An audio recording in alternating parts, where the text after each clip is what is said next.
যুক্তরাষ্ট্র হঠাৎ করে ঢুকে পড়ায় আপাতত থেমেছে ইরান ইসরায়েল সংঘাত।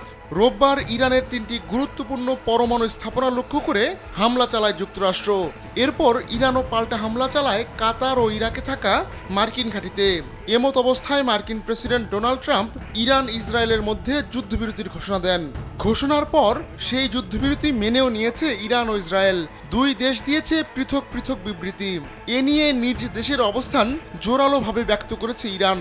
দেশটির প্রেসিডেন্ট মাসুদ পেজেশকিয়ান বলেছেন, ইসরায়েল যদি যুদ্ধবিরতি মেনে চলে তাহলে ইরানও সেই চুক্তির প্রতি শ্রদ্ধাশীল থাকবে।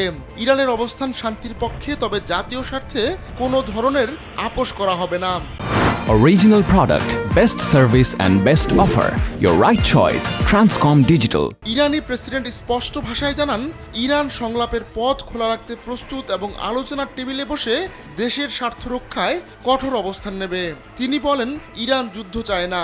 যদি ইরানের উপর হামলা না হয় তাহলে তেহরানও কারো বিরুদ্ধে আগ্রাসী হবে না। তবে আলোচনার টেবিলে বসে ইরানি জনগণের স্বার্থ কোনোভাবেই বিসর্জন দেওয়া হবে না।